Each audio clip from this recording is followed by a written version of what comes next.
Good morning, students. Myself, Sheikh Ishad Wajid, Coordinator and Assistant Professor of AE Kalsekar College of Commerce.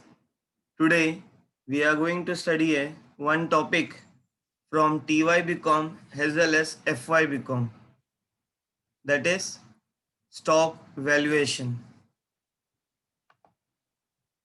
Now, stock valuation means we have to value the stock.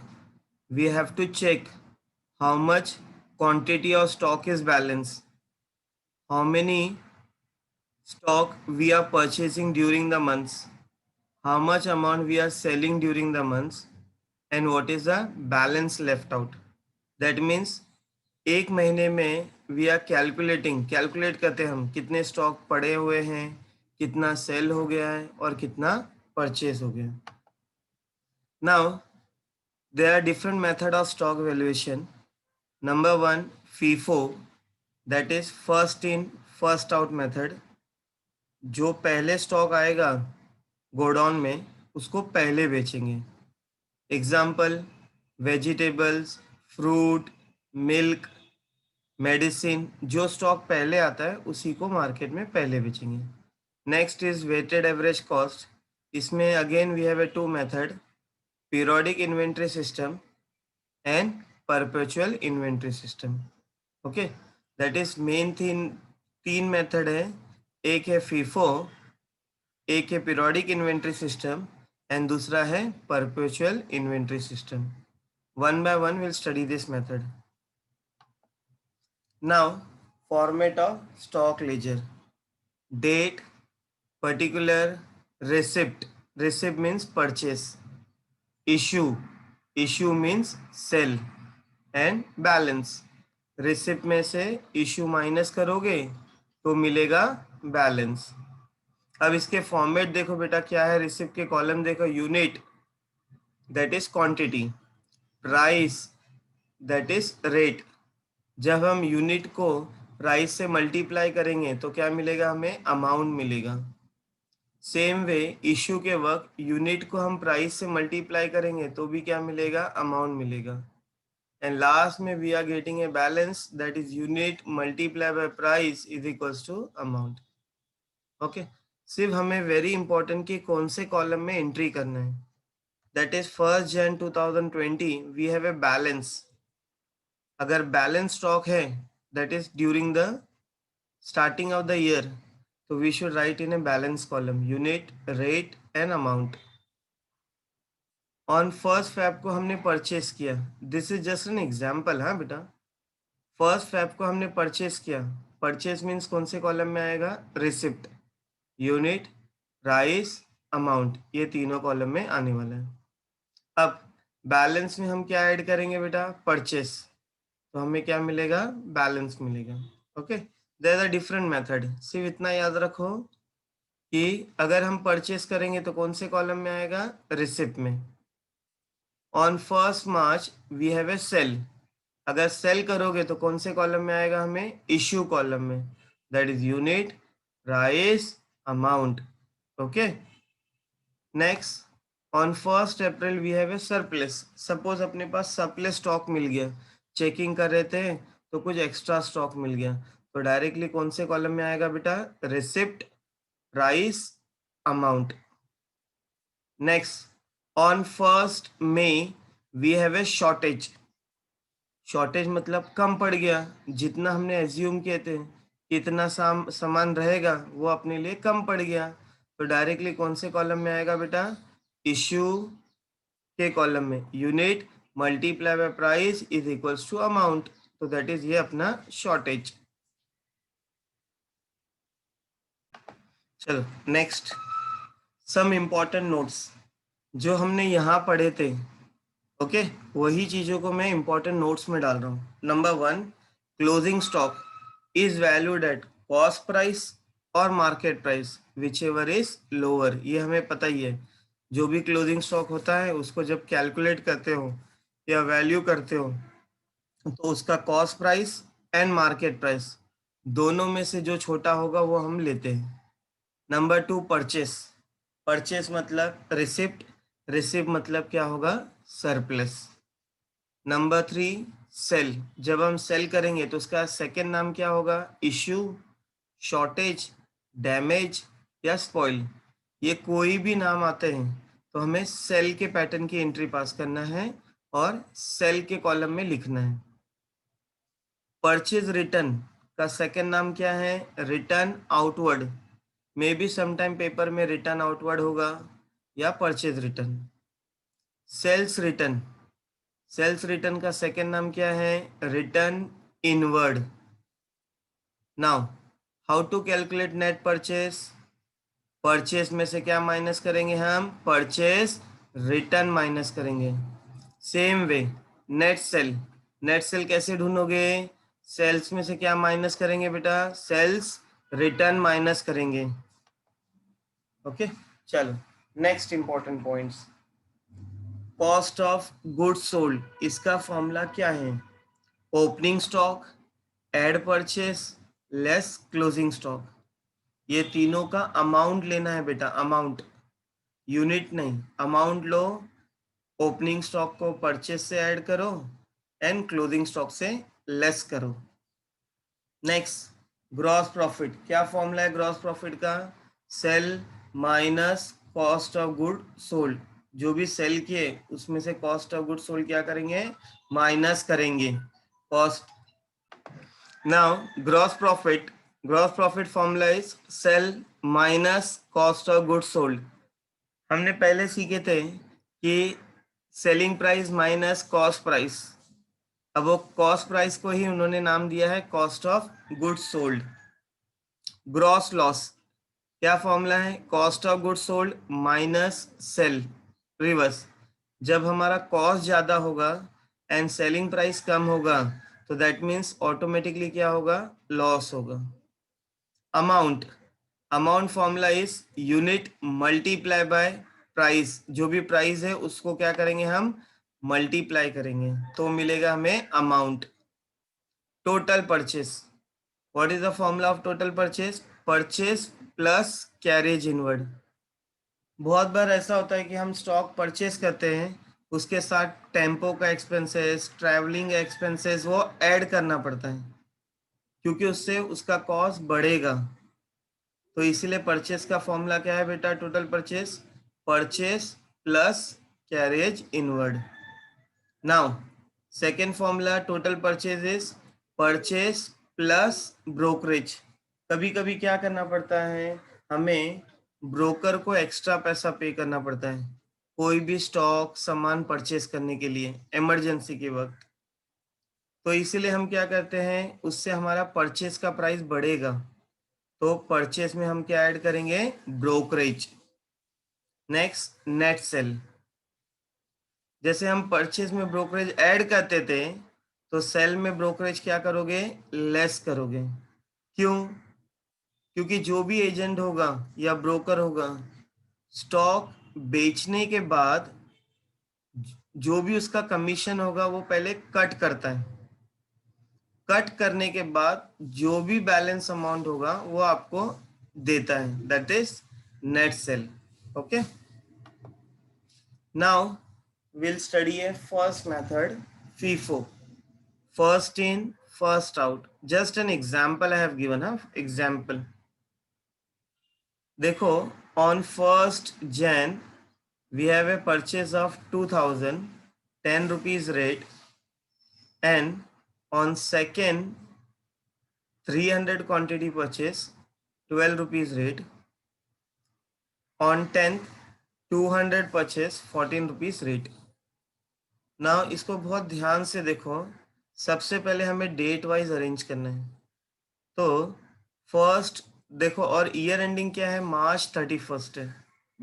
Okay, on 1 मार्च 2014 हमने सबसे पहले क्या किया? Purchase 2000 quantity, 10 rupees rate, 2000 into 10 हुआ 20,000।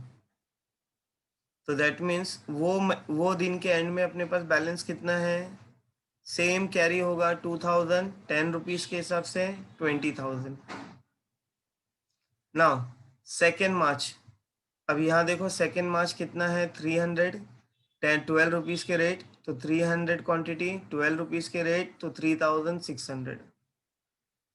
That means आज मेरे पास balance कितना बच गया, पहले का 2000 और अभी का 300। अब आप लोग बोलोगे सर ये दो सेपरेट क्यों लिखे? सेपरेट इसलिए लिखे हैं क्योंकि दोनों का रेट भी क्या है बेटा, सेपरेट है। एक 10 रुपीज़ है और एक कितना है, 12 रुपीज़ है। तो जब दो डिफरेंट स्टॉक होंगे तो दोनों को क्या करना है, सेपरेट रखना है। तो 2000 इंटू 10 करोगे 20,000, 300 इंटू 12 करोगे तो 3600। दैट मीन्स मेरे पास स्टॉक कितना है राइट नाउ, 2300 यूनिट। ओके, अब चेक करते हैं 2 मार्च के बाद 6 मार्च कितना सेल किया, 1200। तो 6 मार्च 1200 इशू। अब देखो फर्स्ट इन फर्स्ट आउट मतलब क्या, जो पहले अंदर आया वही पहले जाएगा। अभी इसमें से ये दो अपने पास स्टॉक थे, एक 2000 था और एक 300। तो ये दोनों में से सबसे पहले कौन सा आया, 2000। तो 2000 में से मेरे को सेल कितना करूंगा, 1200। इसका रेट कितना था, 10 रुपीज़। तो 1200 इंटू 10 कितना हुआ, 12,000। समझ में आया बेटा? हमें 12,000 तो बेचना था, लेकिन किसको बेचूंगा, जो अपने पास स्टॉक रहेंगे। ये दोनों स्टॉक में से सबसे पहला स्टॉक कौन सा था, 2000। तो इसलिए हमने 2000 में से 1200 बेचा, तो बच गया कितना, 800। 10 रुपीज़ के हिसाब से 8000। उसके साथ बाकी का बैलेंस कितना बचा, 300। तो 300 इंटू 12 3600। क्लियर? ये वेरी इंपॉर्टेंट, जो स्टॉक पहले आता है वही स्टॉक पहले सेल होता है। ओके, डायग्राम में भी if you see in and out, यहाँ से 1 पहले आया था तो पहले 1 गया और उसके बाद 2 3 एंड 4। दैट मीन जब भी सेल करूंगा तो कौन सा सेल करूंगा, अब 2, फिर 3, फिर 4। Okay, FIFO. Now we have a weighted average method. Again in this we have a two types. One is perpetual inventory system and other is a periodic inventory system. Now we'll see a perpetual inventory system, that is weighted average. Okay, क्या है नाम, weighted average. सिर्फ दो date देखेंगे। Of 4th Jan हमने क्या किया, purchase 40 unit 30 rupees के हिसाब से। उसके साथ if you see at the bottom, stock on 1st Jan कितना यूनिट है, 50 यूनिट 25 रुपीज़ के हिसाब से। तो Jan 4 बैलेंस 50 यूनिट 25 के हिसाब से 1250। ये दोनों को मल्टीप्लाई किया, दैट इज 1st Jan। हमेशा डेट वाइज जाना है बेटा। फिर 4th Jan को क्या किया हमने, परचेस। तो लिखे हमने Jan 4 परचेस, कितना यूनिट परचेस किया हमने, ओके 4th Jan को हमने परचेस कितना किया, 40 30 के हिसाब से। तो 40 इंटू 30 1200 हो गया। अब ये वेटेड एवरेज मेथड है, तो वेटेड एवरेज मेथड में ध्यान देना है, जितना भी परचेज यूनिट है, देखो इधर 50 था इधर 40 था, वो दोनों को पहले ऐड करोगे। 50 प्लस 40 कितना हुआ, 90 यूनिट, 90 लिखना है। फिर उसके बाद हमें किसको ऐड करना है, अमाउंट को। 1250 प्लस 1200, दोनों को ऐड किए तो कितना हुआ, 2700। Now important is what, rate. इसलिए देखो इधर मैंने रेड में लिखा, क्योंकि दो अलग स्टॉक हमने ऐड कर रहे हो तो रेट भी डिफरेंट हो जाएगा बेटा। तो रेट कैसे ढूंढना है हमें, अमाउंट 2700 डिवाइड बाई, किससे डिवाइड करूंगा, 90। तो कितना मिलेगा हमें, 30 रुपीज़। क्लियर? तो इसलिए यहाँ आ गया प्राइस में 30। हमेशा याद रखना है, वेटेड एवरेज में यही स्टेप है, परचेज यूनिट को ऐड करोगे, परचेज अमाउंट को ऐड करोगे, फिर दोनों को डिवाइड करके हमें क्या मिलेगा, रेट। कितना रेट था, 30। Okay, now Jan 17 again purchase 60 rupees 28 का रेट है, मल्टीप्लाई करोगे तो 1680 आएगा। फिर सेम रूल, क्या सेम रूल, पहले यूनिट को ऐड करो, 90 रुपीज़ प्लस 60 कितना हुआ 150। फिर अमाउंट को ऐड करो, 2700 प्लस 1680 कितना हुआ 4380। फिर हमें क्या ढूंढना है, प्राइस। कैसे ढूंढेंगे, 4380 डिवाइड बाय, किससे डिवाइड करूंगा मैं, 150 से डिवाइड करूंगा, तो कितना मिला 29.2। ये हमें प्राइस मिला, इसलिए मैंने हमेशा इसको भी रेड में कर दिया हूँ। ये अपना वेटेड एवरेज का सिस्टम है, ध्यान से बेटा। चलो, Jan 20 क्या हुआ, हमें सेल, कितना सेल किया हमें 50। अब 50 सेल कर रहा हूं, क्या करूं मैं, ये एक लाइन में जो स्टॉक है उसी में से सेल करूं, तो 50 लिखा, 29.2 लिखा, जो ऊपर रेट मिला था दोनों को मल्टीप्लाई करो तो कितना मिलेगा 1460। ओके, अब मुझे बताओ 150 में से 50 चला गया तो बैलेंस कितना बच गया 100। और मैंने यहाँ कुछ लिखा हूँ, in case of sales always take balance rate, जो भी ये बैलेंस रेट है वही लेना है हर जगह। देखो इधर भी 50 को 29.2 से मल्टीप्लाई किया तो 1460 मिल गया। अब 150 में से 50 सेल करोगे तो 100 मिल गया, रेट भी सेम है 29.2। जब ये दोनों को मैं मल्टीप्लाई करूंगा तो कितना मिल गया 2920। क्लियर, परचेस के वक्त हमें ऐड करना है और सेल के वक्त हमें सेम रेट लेना है, सेम रेट। ओके, चलो, now we'll go to a next method, that is periodic inventory system। इसका भी नाम है बेटा वेटेड एवरेज मेथड, क्योंकि ये उसी के अंदर है। क्या करना है, ध्यान से देखो। सबसे पहले ओपनिंग स्टॉक जो होगा उसका यूनिट एंड रेट मल्टीप्लाई करो तो मिल गया 1250। फिर डेट वाइज परचेस, देखो ये पीछे वाला ही क्वेश्चन है, यही क्वेश्चन का मैंने यहाँ सोल्यूशन किया हूँ। जितने भी डेट वाइज परचेज है वो लिखो, उसके क्वांटिटी लिखो, रेट लिखो, क्वांटिटी को रेट के साथ मल्टीप्लाई करो तो 1200 आएगा, 60 को 28 के साथ मल्टीप्लाई करोगे तो 1680 आएगा। फिर अमाउंट कॉलम का टोटल निकालो तो 7800 मिलेगा, एंड क्वांटिटी का टोटल निकालो तो कितना मिलेगा 280 मिलेगा।